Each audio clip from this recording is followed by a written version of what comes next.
भाईसा ने तो पता नहीं क्या सोचकर अपना मन पक्का कर लिया है कि बिन ब्याही लड़की से ही शादी करेंगे। अरे लेकिन मासा ये बात क्यों नहीं समझती है कि जो भाईसा सोच रहे हैं वो नहीं हो सकता है। मतलब इतना आसान तो नहीं है ना। हमारी बिरादरी में कोई अपनी लड़की को इतनी बड़ी उम्र तक घर पे बिठा के रखता है क्या? और कोई अपनी कुंवारी लड़की का ब्याह इतनी बड़ी उम्र वाले आदमी के साथ क्यों करेगा? मासा पैसे और रुतबे की बात कर रही थी। अरे मैं मानता हूं कि उसके दम पर कोई गरीब परिवार वाला अपनी बेटी का ब्याह करने को राजी भी हो जाएगा, लेकिन क्या ये सही होगा?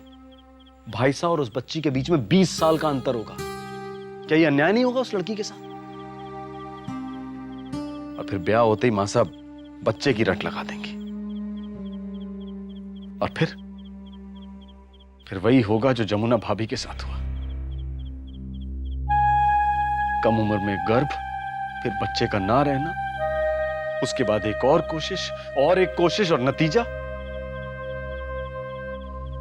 ना मासा की हसरत पूरी होगी और ना भाईसा की। लेकिन उस बच्ची की जिंदगी खत्म। यही सब सोचकर सुगना का गौना नहीं किया हमने अब तक। छोरी का कितना मन है सासरे जाने का, लेकिन हम ही नहीं भेज रहे उसे। और आनंदी के गौने को लेकर भी तो यही चिंता थी हमारी। इसीलिए तो आपने तय किया था कि जगदीश और आनंदी कुछ सालों तक साथ नहीं रहेंगे। भाईसा के साथ किस छोरी का नसीब जुड़ा है ये तो मैं नहीं जानती, मगर एक बात पक्की है जी, मैं अपनी बहू और बेटी को कम उम्र में मां नहीं बनने दूंगी। उनकी जिंदगी जोखिम में नहीं डाल सकती मैं। ये सब तो तू ठीक कह रही है सुगना की मां, लेकिन अभी मैं इस समस्या का क्या करूं? मासा ने तो कह दिया कि अगर तुझसे नहीं होता तो बोल दे मुझे, मैं ढूंढ लूंगी वसंत के लिए छोरी। आप एक बार फिर से बात करके देखिए, हो सकता है मासा मान जाए। तू जानती है सुगना की मां कि इन सब बातों का असर मासा पर नहीं होने वाला है अब। बाबू, बाबू आप हाट कब जा रहे हो? मैं भी साथ चलूंगा। अरे बेटा, तू इस भीड़ भड़क्के में और धूल मिट्टी में आके क्या करेगा? तू मुझे बता दे तुझे क्या चाहिए, मैं ले आऊंगा। नहीं, मैं नहीं बताऊंगा। मुझे भी साथ ले चलो ना बापू। अरे ये इतना कह रहा है तो ले जाइए ना। ठीक है, जा, सुबह जल्दी तैयार हो जाना, समझा? चल जा। समझदार हो गया है हमारा छोरा। पहले बात बात पर अपनी बिंदनी से झगड़ा करता था, अब उसका ख्याल रखने लगा है। अरे वाह, ये तो बड़ी अच्छी बात है।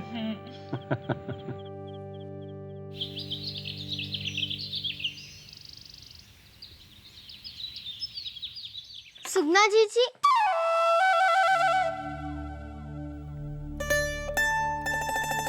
ओह माँ, आपने ये क्या लगा लिया मुंह पे? ये हल्दी, बेसन और दही का उपटन है। इसे लगाने से ना रंग गोरा होता है और चेहरे पे चमक भी आती है। अच्छा, लेकिन इसे तो ब्याह के समय लगाते हैं ना? मुझे भी सब लोगों ने लगाया था। नहीं भाभी, उपटन को तो कभी भी लगा सकते हैं। तुम भी लगाओगी? ना बाबा ना, अगर दादी सा ने देख लिया तो और भी चिल्लाएंगी मुझ पे। नहीं चिल्लाएंगी, लगाओ ना। अच्छा मैं लगाऊं? अच्छा बाबा, मैं दादी सा से कह दूंगी कि तुम्हारे चेहरे पे उपटन मैंने लगाया। अब लगाऊं? ठीक है।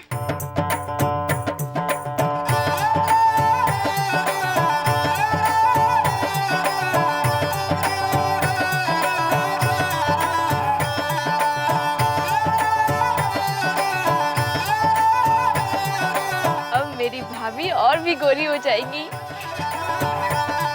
मैं भी लगाऊं आपको? ठीक है, लगाओ।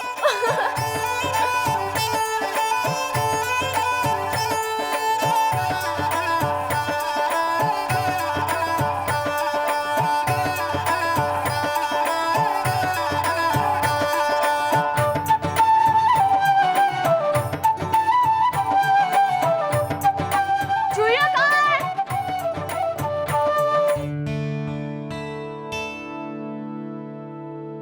अच्छा, तो जीजी ने तुझे भी सिखा दिया। मैं आज से तुझे चूहिया नहीं बुलाऊंगा, पीली चूहिया बुलाऊंगा। जीजी मना करो ना इसे, जब देखो तब चिढ़ाता रहता है। जग्या, मत तंग करना भाभी को। देख चूहिया, अगर तू चुगली करेगी ना तो चूड़िया नहीं लाके दूंगा। मैं बापू के साथ हाट जा रहा हूँ। कहाँ था ना तुझसे? अच्छा तो ठीक है, पीली नीली कोई भी चुहिया बुला, मैं बुरा नहीं मानूंगी।